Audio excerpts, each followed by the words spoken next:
Geliefdes, kom ons word stil voor die Here.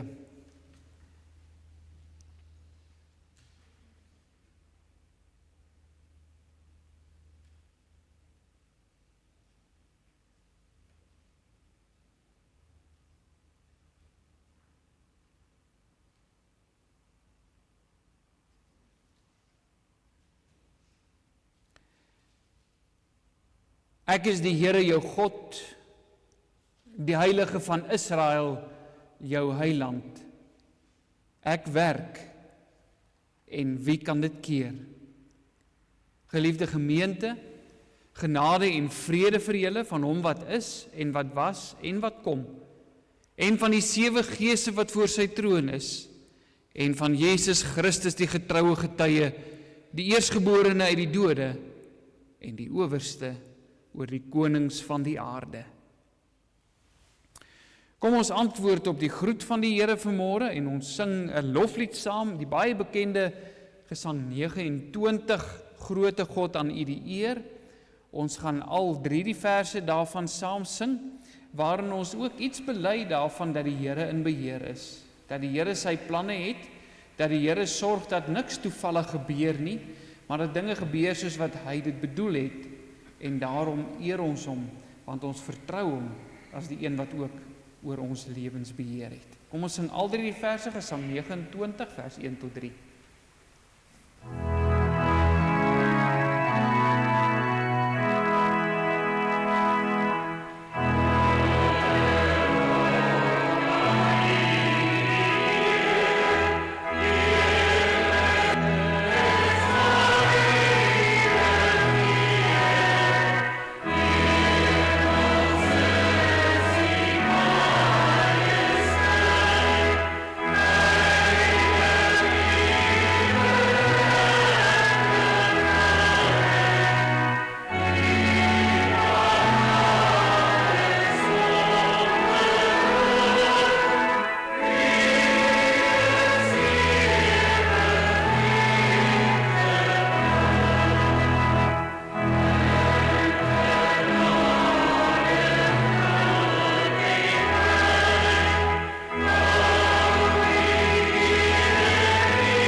Geliefdes, na die wet van die Here, as skuldbelydenis vanmôre, Psalm 69, die 3de vers, Psalm 69, vers 3, ons gaan net so bly sit, wanneer ons skuld voor die Here bely. Ons luister vanmôre na die Here se wet, soos wat hy dit vir ons in Eksodus 20 gee. Toe het God al hierdie woorde gespreek en gesê, ek is die Here jou God, wat jou uit Egipte land, uit die slawehuis uitgelei het. Jy mag geen ander gode voor my aangesig hê nie. Jy mag vir jou geen gesnede beeld of enige gelykenis maak van wat bo in die hemel is, of van wat onder op die aarde is, of van wat in die waters onder die aarde is nie. Jy mag jou voor hulle nie neerbuig en hulle nie dien nie, want ek, die Here jou God, is 'n jaloerse God, wat die misdaad van die vaders besoek aan die kinders, aan die 3de en aan die 4de geslag van die wat my haat. En ek bewys barmhartigheid aan duisende van die wat my liefhet en my gebooie onderhou. Jy mag die naam van die Here jou God nie ydelik gebruik nie, want die Here sal die een wat sy naam ydelik gebruik, nie ongestraf laat bly nie. Gedenk die Sabbatdag, dat jy dit heilig. 6 dae moet jy arbei en al jou werk doen, maar die 7de dag is die Sabbat van die Here jou God. Dan mag jy geen werk doen nie. Jy of jou seun of jou dogter, of jou diensknegt of jou diensmaagd, of jou vee of jou vreemdeling, wat in jou poorte is nie. Want in 6 dae die Here die hemel en die aarde gemaak, die see en alles wat daarin is, en op die 7de dag het hy gerus. Daarom het die Here die Sabbatdag geseën en dit geheilig. Eer jou vader en jou moeder, dat jou dae verleng mag word in die land wat die Here jou God aan jou gee. Jy mag nie doodslaan nie, jy mag nie egbreek nie, jy mag nie steel nie. Jy mag geen valse getuienis teen jou naaste spreek nie. Jy mag nie jou naaste se huis begeer nie, jy mag nie jou naaste se vrou begeer nie, of sy diensknegt of sy diensmaagd, of sy os of sy esel, of iets wat van jou naaste is nie.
Geliefdes, wanneer ons vanoggend ons sondes raak sien in ons eie lewens en eerlik daaroor is, dan kan dit gebeur dat 'n mens in 'n sekere sin opstandig raak wanneer dit ontbloot word en dat jy verskoning soek en dat jy dink, maar wat kan ek aanvoer as rede hoekom ek maar kon sondig?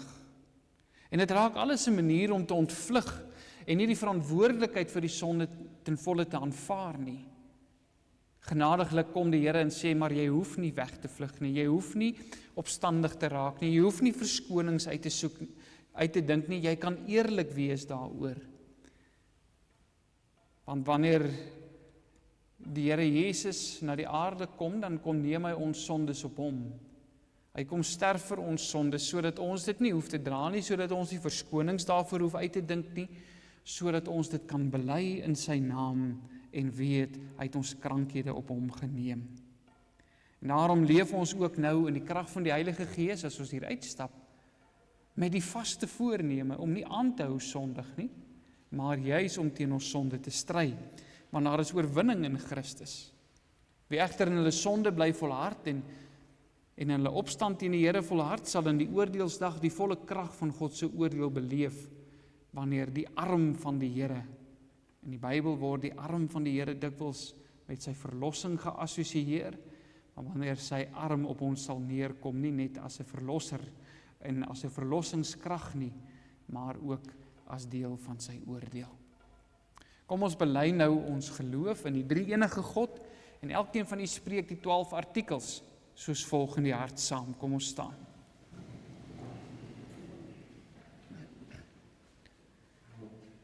Ek glo in God die Vader, die Almagtige, die Skepper van die hemel en die aarde.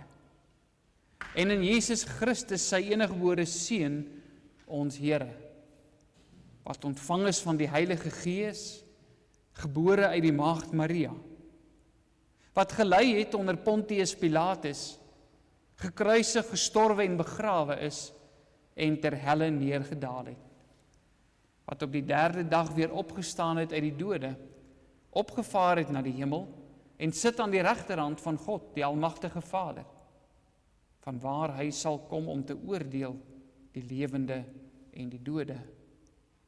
Ek glo in die Heilige Gees. Ek glo aan 'n heilige, algemene Christelike kerk, die gemeenskap van die heiliges, die vergewing van sondes, die wederopstanding van die liggaam en 'n ewige lewe. Amen.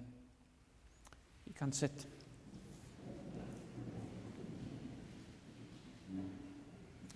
Geliefdes, u kan die woord van die Here oopmaak by Jesaja 53. Ons gaan voort met ons reeks uit hierdie kneglied uit, die 4de kneglied wat deur Jesaja geskryf word. Verlede week het ons na die eerste 3 verse gekyk, wat eintlik dan in hoofstuk 52 begin, vers 13 tot by vers 15, waarin ons eintlik 'n oorsig kry oor die knegg van die Here, wie hy is, hoe hy gaan optree en wat hy gaan doen. En dan kom ons vandag by die tweede gedeelte van ons reeks, waar ons spesifiek stil staan by verse 1 tot 3. Ons gaan nie elke keer die volle gedeelte lees nie. Ons het verlede week die hele gedeelte gelees. Vanoggend lees ons net hierdie 3 verse. Miskien is dit sinvol as ons miskien by vers 13 dan begin in hoofstuk 52 en net tot by vers 3 saam lees, sodat ons net ook die draad daarvan kan hou.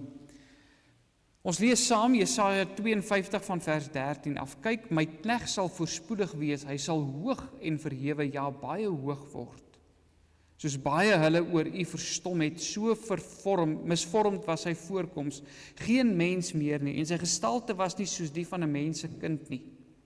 So sal hy baie nasies laat opspring, konings sal hulle mond oor hom toehou, want wat aan hulle nie vertel is nie, sien hulle, en wat hulle nie gehoor het nie, word hulle gewaar. Wie het geglo wat aan ons verkondig is, en aan wie is die arm van die Here geopenbaar? Hy tog het soos 'n loot voor sy aangesig opgespreid en soos 'n wortel uit droë grond. Hy het geen gestalte of heerlikheid gehad dat ons hom sou aansien nie, en geen voorkoms dat ons hom sou begeer nie. Hy was verag en deur die mense verlaat, 'n man van smarte en bekend met krankheid. Ja, soos een vir wie 'n mens sy gelaat verberg. Hy was verag en ons het hom nie geag nie. Geliefdes, ons gaan stil staan spesifiek by hierdie vraag in vers 1. Wie het geglo wat aan ons verkondig is? En dit sluit ook aan by vers 3, wat sê, en ons het hom nie geag nie. So ons kry hierdie gedagte in hoofstuk 52, die aankondiging oor die knegg, en dan vers 53 wat sê, maar dit word nie goed ontvang nie. Mense glo dit nie. Mense aanvaar nie dat dit die manier is waarop God dinge gaan doen nie. Kom ons bid saam. Leef nie in hierdie wêreld los van die geestelike wêreld nie. Ons weet wat ons hier beleef staan in noue verband met dit wat in die geestelike wêreld afspeel. Daardie stryd tussen lig en duisternis. Daardie stryd word ook in hierdie lewe vir ons sigbaar. Ons sien dit rondom ons sien dit in mense se optrede, ons sien dit in volke se optrede. Ons sien dit, Here, wanneer die een oorlog na die ander een uitbreek. Ja, Here, die wêreld rondom ons is die mekaar. Ons weet nie wat volgende gaan gebeur nie. Ons verstaan ook nie altyd waarom dinge op 'n sekere manier gebeur nie, waarom daar soveel oorloë moet wees, waarom daar soveel mense verlies moet wees, waarom daar soveel hartseer en pyn en seer in die wêreld moet wees. Ons weet, Here, die sondeval het 'n invloed op hoe dinge in hierdie wêreld gebeur, hoe ons dink en hoe ons optree en die besluite wat mense neem. Maar dit laat ons steeds met baie vrae. Dit laat ons soms wonder hoe u beheer lyk en wat u rede is vir dinge wat gebeur. Ons vra baie keer vra. Here, nie omdat ons nie altyd glo nie, maar omdat ons te klein is om te verstaan hoe U dink en hoe U werk en wat U plan is en wat die uitkoms is wat U wil bereik. Dankie dat U vanmôre ook met ons kom spreek wanneer ons vra het en dat U in ons ongeloof ook na ons toe kom en ons nie van U wegstoot omdat ons te min glo of omdat ons geloof te klein is nie. Nee, Here, U red ons in ons swakheid en U verhef U self oor ons in ons benoudheid sodat ons in die arms kan inkom en daar kan kom skuil. Wil U vanmôre met ons spreek deur die woord, wil U ook hierdie woord vir ons duidelik maak, Here, in die naam van Jesus Christus. Amen.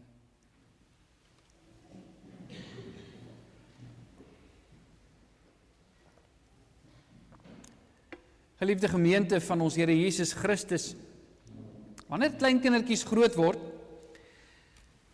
dan is daar altyd 'n stadium in hulle lewe wanneer die hoekom vraag die grootste deel van hulle woordeskat uitmaak, nie waar nie. Jy weet, dit is 'n nimmer eindigende. Papa, hoekom? Hoekom so en hoekom so en hoekom so? En jy kan nou maar verduidelik soos wat jy wil en die beste antwoord gee wat jy wil. Dit word nie opgevolg met nog 'n hoekom. En dit is nie omdat hulle ons bevraagteken of nie saamstem met ons antwoorde nie. Dis bloot maar net omdat hulle nuuskierig is en omdat hulle graag wil uitvind hoe die wêreld rondom hulle werk. So dis een manier waarop 'n mens 'n hoekom vraag of een rede waarom jy 'n hoekom vraag vra. Jy wil graag uitvind, jy wil weet wat is die rede.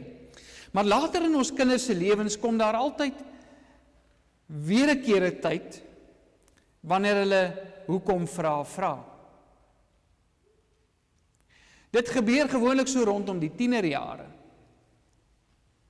Die verskil is egter dat hierdie hoekom vra nie dieselfde klink en dieselfde motiewe het as die hoekom vra wat hulle gevra het toe hulle klein was nie. Want sien, mens kan hoekom vra omdat jy bloot net meer inligting soek en leergierig is. Partykeer vra mens hoekom omdat jy uitdagend is, omdat jy gesag uitdaag. As ouers vir tieners 'n opdrag gee, dan reageer hulle baie keer, maar hoekom? Hoekom? En dis nie omdat hulle 'n rede soek nie, dis eintlik omdat hulle vir jou wil sê, ek dink daar's 'n beter manier, ek stem nie met jou saam nie. Ek dink jy kon dit anderster, papa kon dit anderster gedoen het, of daar's 'n ander plan wat ons kon gemaak het. Hoekom?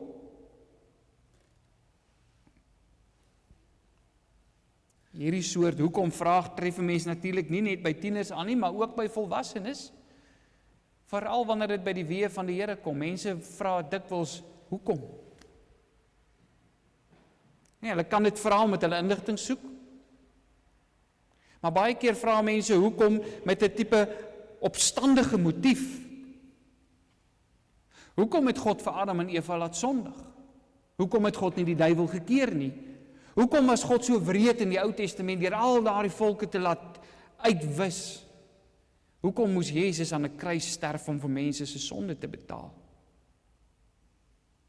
Dis vrae wat nie noodwendig op dieper begrip en groter verstaan gemik is nie. Hierdie soort vrae word baie keer opstandig gevra. Dit word gevra met 'n voorveronderstelling. Die voorveronderstelling is ek weet beter. Ek vra hoekom? Want ek bevraagteken eintlik die Here se optrede. Maar daar is ook 'n derde soort hoekom, geliefdes, en die Bybel ken ook hierdie hoekom. En dis nie 'n nuuskierige hoekom nie, van 'n kleuter nie. Dis ook nie die opstandige hoekom van 'n tiener nie. Maar miskien is dit daardie ander hoekom wat ons tieners baie keer vra. Ons kinders vra baie keer hoekom. Hulle kom baie keer by ons en sê, trane in hulle oë, papa, hoekom het hy my gelos? Hoekom het hy my seer gemaak? Hoekom het ek weer verloor? Hoekom het ek nie span gehaal nie? En die Bybel ken daardie hoekom. Dis 'n klaaglied wat nie teen God wil beklei nie, maar wat na God toe vlug en wil weet, Hoekom gebeur hierdie dinge wat seer maak? Hoekom is my man of my vrou of my kind van my weggeneem? Hoekom het ek my werk verloor? Dit spreek van seer en van verwarring. So jy kan agterkom, die een vraag van hoekom bid, en die ander vraag van hoekom beskuldig. En verstaan nie, en is nie tevrede nie. En dit is in 'n groot mate by hierdie tweede ene waarby ons gaan stilstaan vanmôre. Geliefdes, verlede week het ons gesien dat die knegt wat die Here stuur om sy volk te verlos, beide die verhoogde en die veragte is, sodat hy veragtes kan verhoog. En vanoggend staan ons stil dan by die reaksie op God se reddingsplan deur hierdie knegt. Want dit is baie duidelik uit die eerste paar verse uit wat ons al gelees het en verlede Sondag by stil gestaan het, dat die Here nie noodwendig dinge doen soos wat ons dit sou doen nie. Sy weë is nie ons weë nie. Dis baie keer in ons oë onorthodox, onverwags, vreemd. Hoekom doen 'n mens dit so? En die vraag is vanoggend, hoe ons op hierdie onorthodokse reddingsplan van God se optrede deur sy knegt gaan reageer. Met ongeloof of met vertroue, met geloof. Jesaja 52 vers 13 tot 15 gee vir ons die groot raamwerk. Die knegt word verhoog, maar hy word ook verag. En selfs konings staan verstom. En dan kom die skokkende vraag, wie het geglo wat aan ons verkondig is? En aan wie is die arm van die Here geopenbaar? Let op, Jesaja gebruik die woord ons. Dis nie net 'n beskuldiging teen ander mense oor, hoekom het julle nie geglo nie? Hy sluit homself daarbey in, en hy wil eintlik die hele volk hierby insluit en sê, dit gaan die reaksie wees, ons het hierdie dinge gehoor, ons het dit gesien, en ons het dit misgekyk, ons het dit nie erken vir wat dit was nie. Dis die skok van hierdie lied, God se verlossing was voor oë, maar ons harte het dit nie erken of vertrou nie. Die boodskap dat God verlossing deur 'n knegt gaan bring, wat soos 'n veragte sal wees, maak vir baie mense nie sin nie. En vir Israel was dit 'n moeilike boodskap om te begryp, want hulle was onder die juk van 'n onderdrukker gewees, hulle het gevoel hulle het iemand nodig wat hulle omstandighede hier kan verlos, 'n sterk militêre leier wat hulle vyand kan vernietig. Nou hoor hulle die Here stuur iemand, maar hy gaan 'n knegt wees, hy gaan verag wees, hy gaan nie baie groot wees nie. In verse 2 en 3 gee vir ons die rede vir hierdie ongeloof. Hy sê dat hierdie knegt 'n onindrukwekkende begin sal hê. Hy sal soos 'n loot opspruit en soos 'n wortel uit droë grond wees. Met hierdie beeldspraak wil Jesaja vir ons sê dat hierdie knegt se voorkoms en sy plek van herkoms nie baie indrukwekkend gaan wees nie. Ag, en niks glansryk aan hom wees nie. Niemand gaan sy voorkoms begeer nie. Hy gaan eintlik maar baie doodgewoon wees. Iemand van wie niemand regtig veel gaan verwag nie. Vers 3 gaan selfs verder. Hierdie knegt gaan nie net verag word nie, hy gaan verlate wees. Mense gaan hom verstoot, hulle gaan met hom niks te doen wil hê nie, hulle gaan hulle gesig wegdraai want hulle gaan skaam wees vir hom. Die knegt sal 'n man van smarte wees, bekend met lyding en swaar kry. En wie hierdie knegt in sy lyding en in sy swaar kry gaan aanskou, gaan nie dink dat hy 'n verlosser kan wees nie. Want 'n verlosser lyk nie so nie. Dit maak nie sin dat redding deur 'n swakkeling kom nie. En vandaar hierdie ongelowige reaksie. Nou geliefdes, ons het reeds verlede week gehoor dat die Here deur hierdie profesie vir Israel verlossing uit hulle ellende aangekondig het. Die volk van God het egter meer verlossing nodig gehad as om maar net uit die ballingskap uit terug te keer. En die Here weet dit. God wil hulle uit die slawerny van die sonde verlos, en daarom stuur hy nie 'n verlosser wat net tydelike aardse verlossing bewerk nie, maar een wat hulle van die sonde en die dood kan red. Daarom wys hierdie profesie heen na die Here Jesus, die knegt van die Here wat gestuur is om ons sondes en ons krankhede op hom te neem. Die Here het aan die einde van hoofstuk 52 die koms van hierdie knegt aangekondig, maar Jesaja wys daarop dat die volk nie hierdie plan van die Here gaan begryp nie. Hulle gaan die verlosser verag. Hulle gaan nie gelowig op hom reageer nie. Dis presies wat ons sien gebeur in die Nuwe Testament. Die Here Jesus word gebore. Sy geboorte word natuurlik aangekondig uit die hemel self uit, met die engele wat kom om te sê dat hy gebore is. En tog word die herder se boodskap deur min geglo. Die Here Jesus kom nie met groot gejuig na die aarde toe nie. Hy kom nie omring met glans en met heerlikheid nie. Hy het 'n nederige begin, soos 'n wortel uit die grond. Hy word as 'n mens in 'n stal gebore. Geen koninklike ontvangs nie. As die seun van 'n timmerman van Nasaret was hy nie baie belangrik nie. Hy kom uit 'n klein plekkie uit oor wie daar gesê is, kan daar iets goed uit Nasaret kom? Sy aansprake dat hy die seun van God, die Messias, die knegt van die Here is, word met ongeloof begroet. In plaas daarvan dat hy met blydskap ontvang word, is daar opstand teen sy aansprake. Hy word selfs aangekla van godslastering, omdat hy enigsins in die rigting wil praat en sy boodskap in die rigting wil stuur van ek is die een, ek is die knegt, ek is die verlosser. Die oomblik wanneer hy in daardie rigting wil praat, dan sê die mense van sy tyd, nou is jy godslasterlik. Nou is jy besig om jouself iets toe te eien wat nie joune is nie. En ons sien dit selfs by die mense die naaste aan die Here Jesus. Wanneer hy uiteindelik in Getsemane kom en die soldate kom om hom gevange te neem, dan trek Petrus sy swaard uit, want hy wil oorlog maak. Hy dink nou is die tyd. Hierdie verlosser gaan nou sy ware klere wys. Hy gaan 'n militêre leier wees. Nou gaan hy hulle aanvoer. Nou gaan hulle die Romeinse juk van hulle afwerp. Maar hy doen nie. Hy gee homself oor.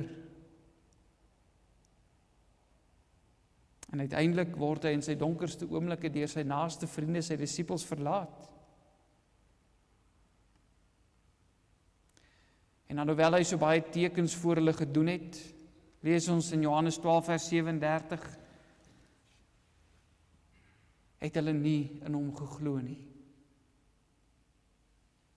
Johannes sien dit, lees maar vers 38, Johannes 12 vers 38, Johannes sien dit as 'n vervulling van hierdie profesie. Hy haal hierdie woorde aan uit Jesaja 53 vers 1 uit, wie het geglo wat aan ons verkondig is? Maar die mense se ongeloof is waarskynlik die duidelikste hoorbaar toe hulle tydens die kruisiging sê, ander het hy verlos. Homself kan hy nie verlos nie. As hy die koning van Israel is, laat hom van die kruis afkom en ons sal in hom glo. Met ander woorde, ons glo nie nou nie. Ons is nie oortuig nie. Nie hierdie verlosser nie. Nie hierdie man wat so pateties aan 'n kruis hang nie. Nie hierdie een wat so verag is. Hierdie een waarvan sy aangesig eintlik so is dat ek nie na hom wil kyk nie. Nie hy nie. Nie op so 'n manier nie. Hulle was nie oortuig dat hierdie man die Christus van God was nie. In Romeine 10 vers 16 voer Paulus dit ook aan as die rede waarom mense nie die evangelie glo nie. Geliefdes, hierdie ongeloof was nie beperk tot die tyd van die Here Jesus nie. Mense reageer vandag nog in ongeloof op hierdie knegt, omdat hy so onindrukwekkend lyk. Hulle glo nie regtig dat hy die een is, die enigste een kan wees wat hulle van hulle sonde kan bevry nie. Baie mense sien hom hoogstens as 'n helper, iemand wat hulle moet bystaan, iemand wat wat hulle daarom bietjie kan troos, of iemand wat vir hulle 'n mooi voorbeeld is om na te streef. Maar vir min mense is hy 'n verlosser.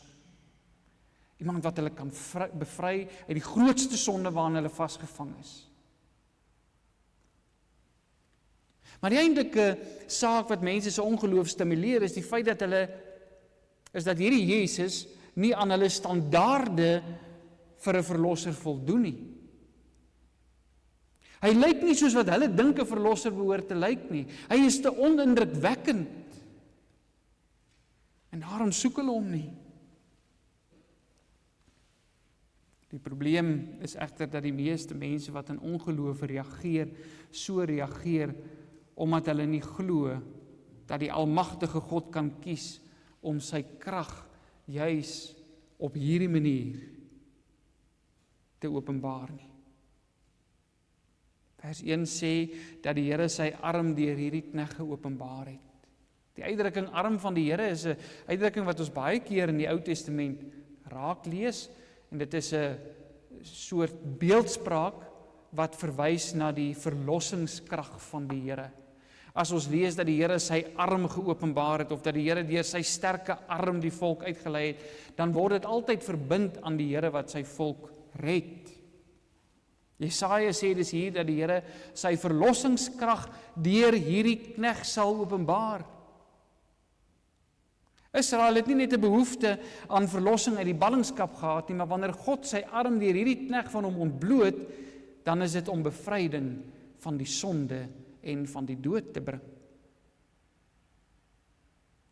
Hierdie geskiedenis van Israel was daar al baie geleenthede waar tydens die Here sy arm ontbloot het, en ons sou vanmôre 'n baie lang lys daarvan kon noem. Maar daar was geen groter openbaring van God se mag, van sy magtige arm, as juis in Jesus Christus nie. En die Here Jesus het bevestig dat hy die arm van die Here is, dat hy die een is wat mag het om knegg te wees, wat lei, maar terselfdertyd te kan verhoog deur sy lyding. Hoe het hy dit gedoen? Deur sy wonderwerke het hy sy mag bevestig. En hy het dit op verskillende terreine gedoen. Hy het die storm stil gemaak om te wys hy het mag oor die natuur. Hy het siekes gesond gemaak om te bevestig dat hy nie net iemand is wat bekend is met ons krankhede nie, maar dat hy ons krankhede op hom neem en dat hy oor dit beheer het. Hy het Satan weerstaan en die duiwels uitgedryf om sy mag oor die bose te bevestig. Uiteindelik het hy ook mense uit die dood uit opgewek, nog voordat hy self uit die dood uit opgestaan het, om onteenseglik te wys dat hy mag het om te doen dit wat mense dink onmoontlik is om te doen. Toe hy uiteindelik aan die kruishout vasgespijker is en ons krankhede op hom geneem het baie hom as 'n swakkeling beskou. 'n Soort voorgee verlosser. Hulle kon nie glo dat God se pad van redding deur lyding heen volbring word nie. En hulle koppe, soos in baie van ons koppe ook, maar maak hierdie gebeure net nie sin nie. Hoe kan God so werk? Is daar nie 'n beter manier nie? Tog leer die Bybel ons hierdie was die enigste manier. Dit is die weg wat God bepaal het, want sonder die dood kan daar geen versoening of genesing vir ons sondes en ons krankhede wees nie. Die kruis en uiteindelik Christus se opstanding uit die dood was God se grootste magsopenbaring. Dit het meer krag gevat om gehoorsaam aan die kruis te bly en gewillig te sterf as om daar af te kom. Die Here Jesus se uitroep, dit is volbring, was nie 'n wanhoopskreet, 'n kreet van oorgawe nie. Dit was 'n oorwinningskreet. Dit is volbring. Dit is gedoen. Dit waarvoor die Vader my gestuur het, is afgehandel. Hy het die volk van hulle sonde verlos, sodat hulle saam met hom deur sy gees uit die dood uit kan opstaan en verhoog kan word. Geliefdes, is God se pad. Die manier waarop hy werk om verlossing in mense se lewens te bewerk, is nie altyd wat ons verwag dit gaan wees nie. Christus het egter met sy opstanding uit die dood en sy oorwinning daaroor bevestig dat, maak nie saak hoe onorthodox God se weë vir ons ook al mag lyk nie, ons kan dit vertrou, want hy weet wat hy doen. En daarom is die vraag eintlik vanoggend, as ons met hierdie onorthodokse maniere van God gekonfronteer word, waarmee hy sy arm bekend maak, hoe reageer ons? Glo ons? Vertrou ons? Of kom ons in opstand?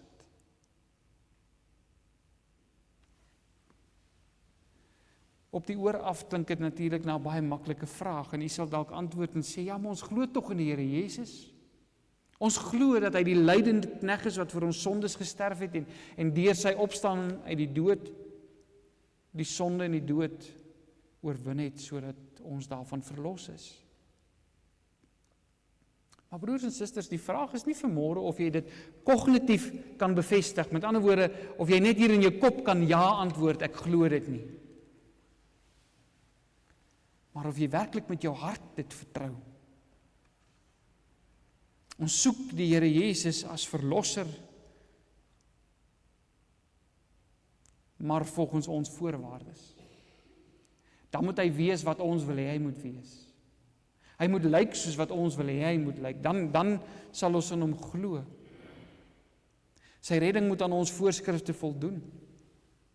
Hy moet vir ons 'n maklike en 'n vinnige oplossing gee, pynloos. Die verlossing moet pynloos wees, sonder lyding.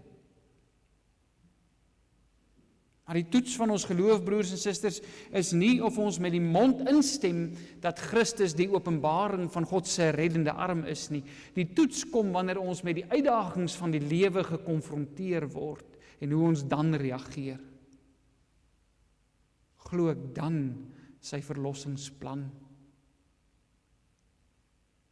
As my kinders ongehoorsaam en opstandig is en ek erken die sonde in hulle lewens,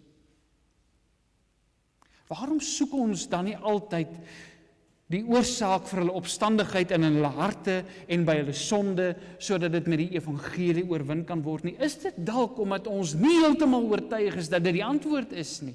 Hoekom sal ons eerder vir hulle verskonings uitdink? Hoekom sal ons eerder probeer regverdig wat hulle gedoen het? Waarom is dit altyd iemand anders se skuld? Waarom soek ons soms hulp op 'n manier wat Christus en sy woord buite rekening laat, soos of die sonde net bestuur moet word, maar nie regtig deur genade oorwin kan word nie? Kan jy sien, broers en susters, hier lê die uitdaging. Hier lê die eintlike vraag, vertrou ek nou die Here? Hoeveel mense met huweliksprobleme is nie bereid om daaraan te werk nie? Hoeveel keer kom sit 'n paartjie voor 'n dominee en sê, dominee, ons wil skei. En as die dominee vir hulle vra, maar glo jy in Jesus Christus? Ja, ons glo in die Here.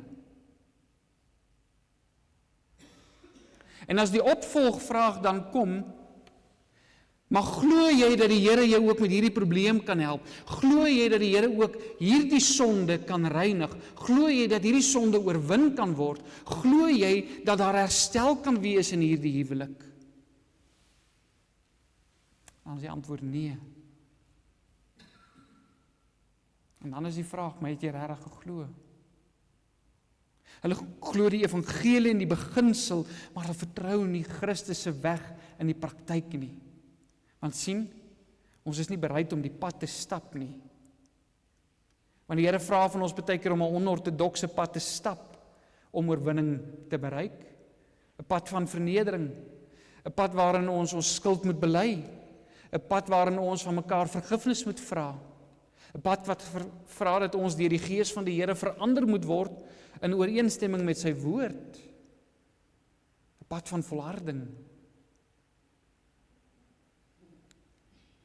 Die Here se verlossingsplan in ons lewens kom dikwels nie sonder swaar en seer nie. Partykeer kies hy om ons deur moeilike omstandighede te laat gaan, sodat ons uiteindelik van iets groter verlos kan word.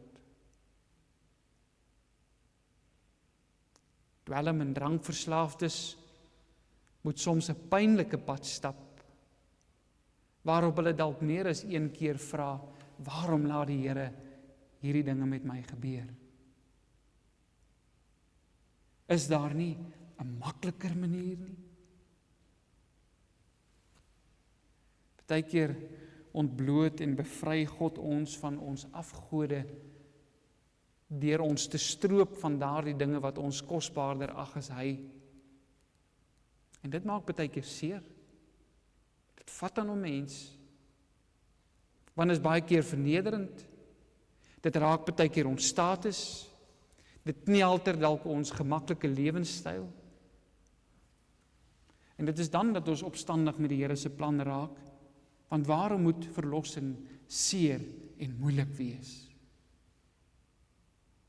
Ons verstaan nie altyd waarom God die een probleem of die een teleurstelling na die ander oor ons pad stuur nie. Maar ons uitdaging is nie noodwendig om te verstaan nie, maar om die God wat op 'n onortodokse manier sy arm ontbloot, te vertrou en met ons hoekoms in sy arms te gaan skuil. Geliefdes, die knegt van die Here is nie altyd wie ons wil hê hy moet wees nie. Hy het so baie mense 'n struikelblok, soos ons in die Nuwe Testament lees in Korintiërs. Een waaroor mense struikel en die een waarop baie mense hulle self te pletter loop. Want hy voldoen nie aan hulle verwagtinge nie. En tog het God gekies om sy arm deur hom te openbaar en ons van ons sondes te verlos. Sy verlossingsplan is onortodoks. Dit maak nie altyd vir ons sin nie, maar is effektief. Alles werk uiteindelik ten goeie mee. Daarvan getuig die klip wat weggerol is voor die graf. Dit het Christus bewys toe hy die bose in sy oomblik van oënskynlike swakheid verslaan het. Wat die Here van ons vra, is dat ons hom sal vertrou. Ons is dikwels soos tieners wat opstandig wil weet, maar hoekom? Hoekom, Here? En hierdie vraag spruit dikwels uit verkeerde verwagtinge, blindheid, selfs opstand. Maar wat doen ouers as hulle gewoonlik nou genoeg gehad het van hierdie soort hoekom vra? Dan sal hulle gewoonlik antwoord, want ek is jou pa. Ek weet beter. En dis hoekom. En selfs as my kind se hoekom met oë vol trane gevra word,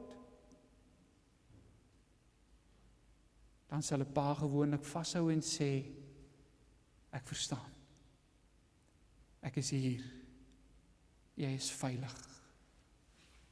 So reageer God ook op ons hoekoms oor sy planne in ons lewens en die manier waarop hy verlossing in ons lewens bewerk. Selfs wanneer ons soekend is, antwoord hy, ek is God. Ek werk. En wie kan dit keer? Amen. Kom ons bid saam.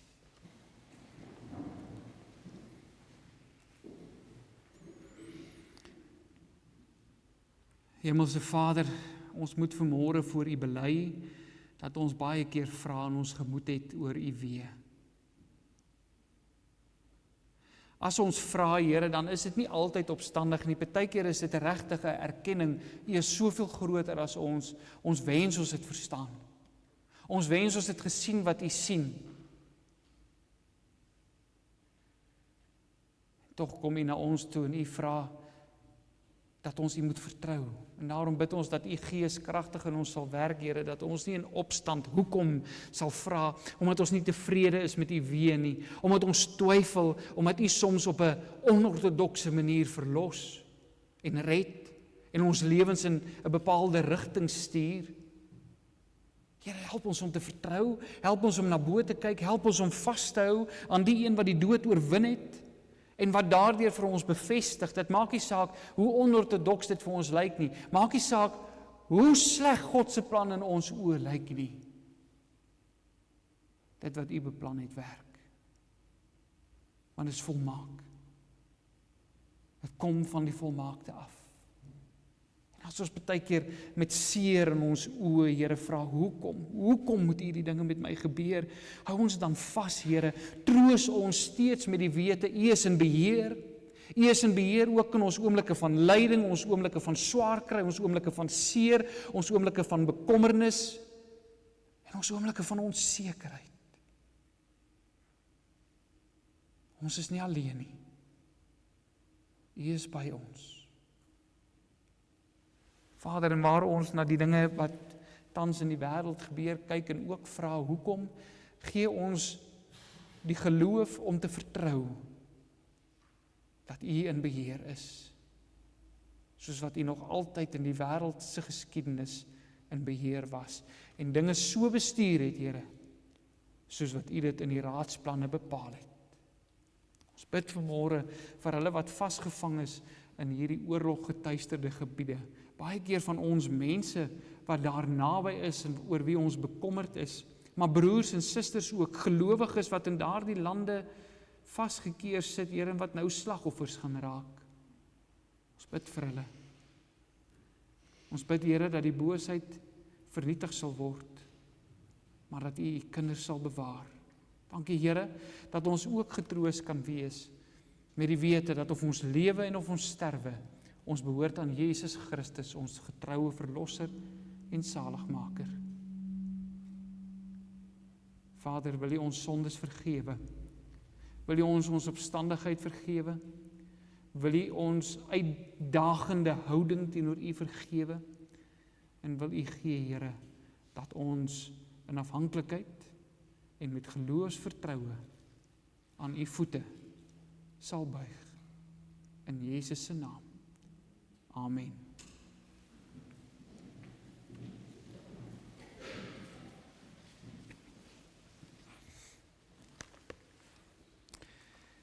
Geliefdes, ons gaan nou antwoord op die prediking deur Gesang 188 saam te sing. Nou, Gesang 188 verwoord eintlik so 'n bietjie iets van die ongeloof in 'n sekere sin, iets van die verbasing. Is dit my koning? Kyk daar, aanskou die mens. Is dit sy kroning? Wie dit so gewens? Dit is nie hoe ons dit sou wou hê nie. Maar dan eindig die lied ook om te sê, hy boet so vir my skulde, en so word God se seun vertoon as die een wat die verlosser is, die een wat ons bevry, sodat ons geen groter troos in ons leed het as juis hierdie lydende knegt nie. Kom ons sing vers 1 tot 3, Gesang 188, dan bly staan ons vir die uitspreek van die seën. Yeah.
ontvang die seën van die Here, gaan leef in sy vrede en skuil in sy arms. Die genade van ons Here Jesus Christus, die liefde van God ons Vader en die gemeenskap van die Heilige Gees bly met julle elkeen. Amen.